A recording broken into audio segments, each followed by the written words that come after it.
So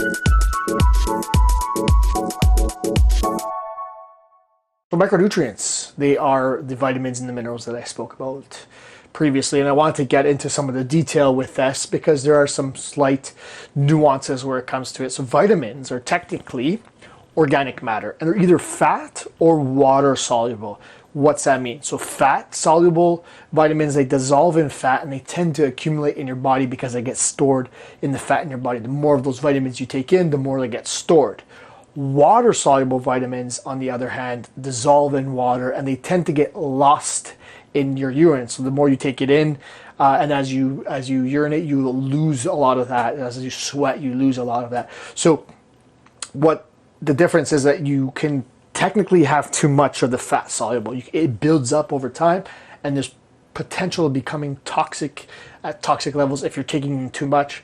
For most people, it's unlikely, but again, I should mention that there's a risk for that. What I want you to do is look again, go to examine.com and see if there's something you're taking or your doctor recommends, what might be the toxicity level, what are some of the contraindications. Whereas the water soluble, you could tend to have almost every day. Now, where that becomes an issue is that if you're constantly drinking vitamin water, for example, you might feel like you're doing something good, but if you're drinking it and then urinating it out, you're kind of wasting your money in that sense. So you might be unnecessarily buying vitamin water compared to something else. Let me reverse that. Let me go through the vitamins, the organic matter with you. So the fat soluble ones are vitamin A, vitamin D, vitamin E, and vitamin K. So there's 4 of them, A, D, E, and K. And then the water soluble are the vitamin C and the vitamin B complex. So those two are the water soluble ones. Now, when it comes to minerals, these are inorganic matter and they come from the soil and the water and that sort of thing. So sometimes it's important to be taking in these things in unfiltered situations, if that makes sense. But what is it? It's the calcium, it's the sodium, it's the potassium, it's the copper, it's the iodine, and the zinc.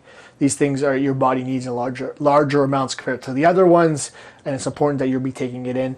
Sometimes there's an argument for not washing absolutely everything. Every once in a while, just allowing a little bit to come in because you're going to get some of these minerals through that if you don't need to, if you're not supplementing in some way or if you're not getting it in another way. This is something I might talk about in the future in terms of like reconnecting to nature and that sort of thing. But I think suffice to say is that these are the inorganic minerals that you need. Now, what situations would cause you to have to supplement? So if you're a smoker, for most women of childbearing ages, it's important, especially something like iron, for example. Those people who are 50 plus, people who are dairy free in their diet, vegans, vegetarians, people who have medical conditions. These are situations where you might want to supplement. And also if you're in a calorie restricted diet, because you're going to reduce the amount of different variety of resources that are coming in, so you might not be getting all the vitamins and minerals that you might need. So in this case, you might need to supplement. That being said, you guys learned a little bit more about micronutrients today. If you have any questions, you know where to find me. But more importantly, I think the more in-depth resource is going to examine.com and looking up these vitamins and minerals.